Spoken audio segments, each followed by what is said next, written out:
Welcome to the Tech Lancer. अस्सलाम वालेकुम। इस वीडियो में हम डिस्कस करने वाले हैं जी ऑपरेटर्स और एक्सप्रेशंस पाइथन में क्या होते हैं। ठीक है, तो फर्स्ट ऑफ़ ऑल हम स्टार्ट करेंगे ऑपरेटर्स से और एक्सप्रेशंस की डेफिनेशन से, और फिर हम one by one types of operators को हमारी आने वाली वीडियोस में वन बाय वन डिस्कस करते जाएंगे। अभी हम फर्स्ट ऑफ ऑल डिस्कस करते हैं पाइथन में ऑपरेटर्स क्या। Operators are the symbols that perform operations on variables and values. Operators असल में वो सिंबल्स हैं जो कोई ऑपरेशन परफॉर्म करते हैं वेरिएबल्स के ऊपर या वैल्यूज़ के ऊपर। मैं यहाँ पे अगर आपको दिखा सकूँ, लेट्स सपोज मैं कहता हूँ जी, मैं यहाँ पे लिखता हूँ 10+4। अब ये क्या है जी, 10+4। इसमें ये वो सिंबल है जो 10 और 4 के ऊपर ऑपरेशन परफॉर्म कर रहा है। अब ये क्योंकि कोई ऑपरेशन परफॉर्म करे, इसलिए हम इसको क्या बोलेंगे, ये एक ऑपरेटर है, ऑपरेशन परफॉर्म करता है। इन अ सेम वे जिनके ऊपर ये ऑपरेशन परफॉर्म किया जा रहा है, तो उसमें उनको क्या बोलेंगे, उनको बोलेंगे हम ऑपरेंड। ठीक है, ठीक है, इसमें मैं साथ यहाँ पे लिख देता हूँ 10 where 10 and 5 are operands and plus is an operator। ठीक है जी। अब ये क्योंकि प्लस इस पे ऑपरेशन परफॉर्म कर रहा है, हम ये अरिथमेटिक ऑपरेटर्स पे डिटेल से डिस्कस करेंगे। ठीक है, एडिशन, सब्ट्रैक्शन, मल्टीप्लिकेशन। अभी फ़िलहाल के लिए जान लें कि डेफिनेशन क्या है एक ऑपरेटर की। A symbol that performs operation on operands. अब ये जो ऑपरेंड्स हैं, ये कोई वेरिएबल्स भी हो सकते हैं, ये कोई कांस्टेंट भी हो सकते हैं। ठीक है, या इनका कम्बिनेशन भी हो सकता है।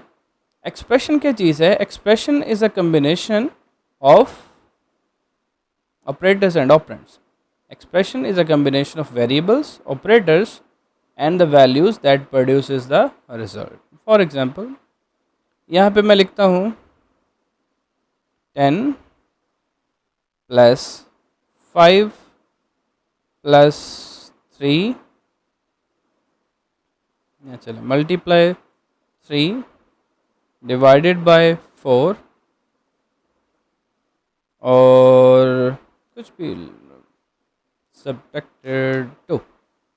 अब ये एक कम्बिनेशन है जिसमें बहुत से ऑपरेंड्स हैं, बहुत से ऑपरेटर्स हैं, तो हम इसको एक एक्सप्रेशन बोलेंगे। ठीक है, combination of operators and operands that yields to a single value. हमारे केस में ये पूरे के पूरे एक्सप्रेशन जब एवेल्युएट हो जाएगा तो एक सिंगल वैल्यू हमें प्रोवाइड करेगा, उसको हम बोलते हैं कि ये क्या है, एक्सप्रेशन। अब एक्सप्रेशन भी again combination of operators, operands, operands को वेरिएबल्स भी हो सकते हैं या कॉन्स्टेंट्स भी हो सकते हैं। इससे पहले आपने एक ऑपरेटर पढ़ा है, अगर आपको कुछ याद हो, वो ऑपरेटर कौन सा है? ऑपरेटर है जी, मैं आपको याद करवा देता हूँ, आपको थोड़ा सा याद आ जाएगा इससे। ऑपरेटर है जी असाइनमेंट ऑपरेटर। Assignment operator. अब असाइनमेंट ऑपरेटर क्या है जी? Equal to assignment operator. ठीक है, असाइनमेंट ऑपरेटर क्या काम करता है? वैल्यूज़ को असाइन करता है। इससे पहले भी हमने जब वेरिएबल्स को डिक्लेयर किया है तो इसको यूज़ किया है। लेट्स सपोज मैं कहता हूँ जी कुछ भी, जैसे हमने रोल नंबर यूज़ किया था उसी को दोबारा यूज़ कर लेते हैं। Roll number is equal to 1122।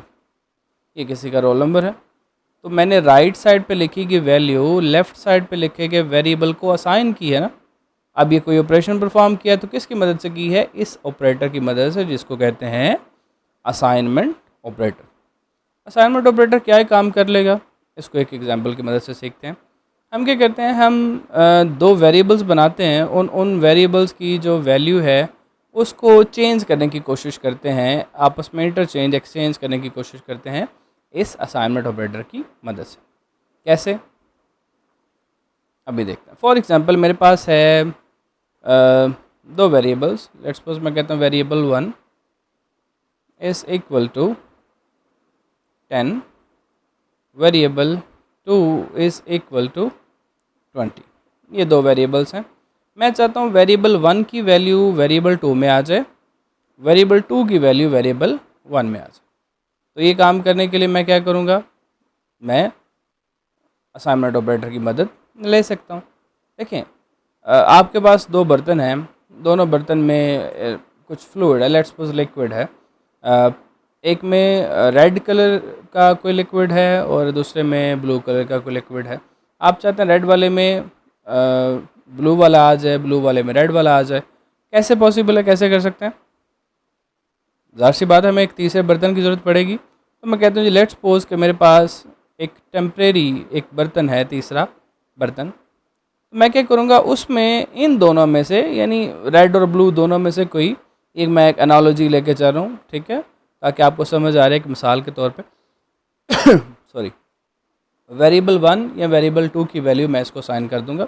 मैं कहता हूँ लेट्स सपोज वेरिएबल 1 की वैल्यू मैं इस टेम्प वेरिएबल को साइन कर दूँ, उस तीसरे बर्तन में इसको ढेल देता हूँ। अब क्योंकि वेरिएबल 1 की वैल्यू मेरे पास यहाँ पे सेव है, तो मैं वेरिएबल 1 की वैल्यू को अपडेट कर सकता हूँ। वेरिएबल 1 की वैल्यू क्या अपडेट करूँ, इसमें वही वैल्यू आ जाए जो वेरिएबल 2 की है, ठीक है। यानी इसके लाइन पे वेरिएबल 1 और 2 की वैल्यू सेम होगी, यानी जो वेरिएबल 2 की वैल्यू है वही वेरिएबल 1 की वैल्यू। मैं लाइन बाय लाइन आपको समझाता भी हूँ।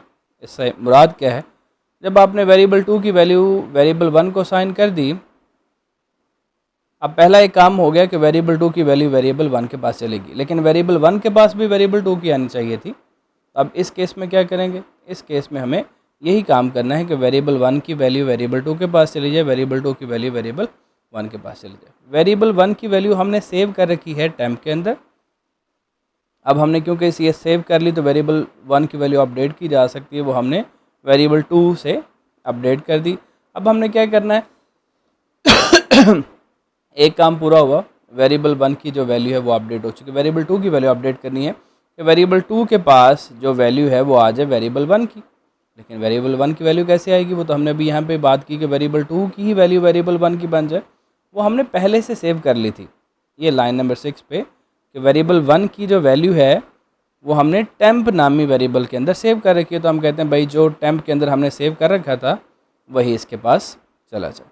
तो मैं यहाँ पे कह रहा हूँ कि इस लाइन से क्या मुराद है, मैं 7 कमेंट्स दे के आपको समझाने की कोशिश करता हूँ।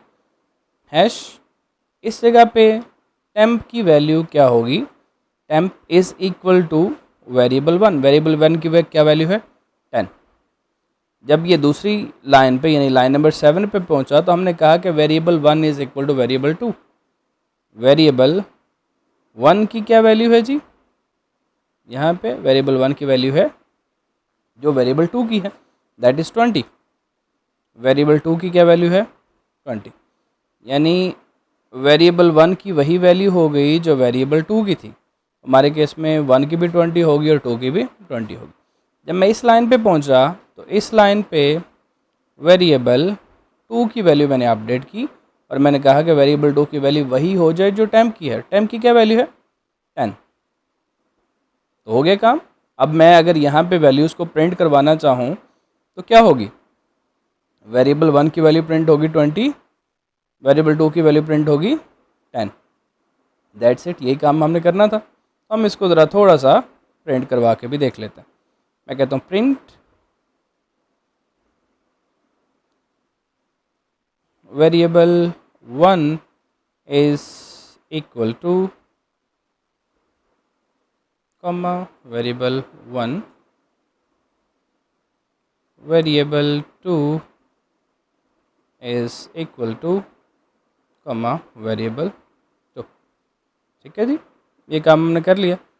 पहले इस लाइन पे वेरिएबल 1 एंड 2 की जो वैल्यू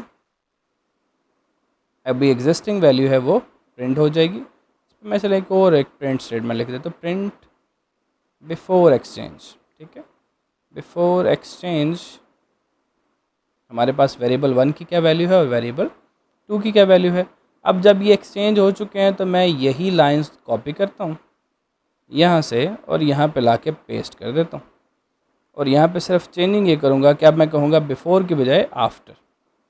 अब मुझे बता दो वेरिएबल 1 और वेरिएबल 2 की क्या वैल्यू। ठीक है, इसको एग्जीक्यूट करता हूँ। Before exchange variable 1 is 10, variable 2 is 20। After exchange variable 1 is 20, and variable 2 is 10।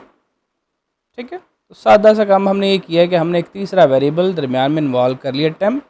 उसमें हमने कहा कि वेरिएबल 1 या वेरिएबल 2 दोनों में से किसी एक की वैल्यू प्रिजर्व कर लें, ताकि कल को जब मैं उसकी वैल्यू अपडेट करूं तो मेरे पास उसकी पुरानी वैल्यू मौजूद रहे, सेव रहे।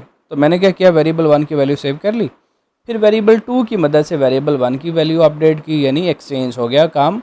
वेरिएबल 2 की वैल्यू वेरिएबल 1 को साइन हो गई, लेकिन अब वेरिएबल 1 की जो वैल्यू थी वो वेरिएबल 2 के पास भी आनी चाहिए, वो हमने पहले से ही टेम्प नामी वेरिएबल के अंदर सेव करके रखी थी। तो ये काम हमारे पास आसानी से हो चुका है। किसकी मदद से? Simple assignment operator, equal to operator की मदद से। होपफुली आपको ये बात समझ आई है। अगर स्टिल कोई क्वेश्चन है तो आप कमेंट सेक्शन में पूछ सकते हैं। मिलते हैं अगली वीडियो में, जिसमें हम असाइनमेंट ऑपरेटर के बारे में जिक्र करेंगे।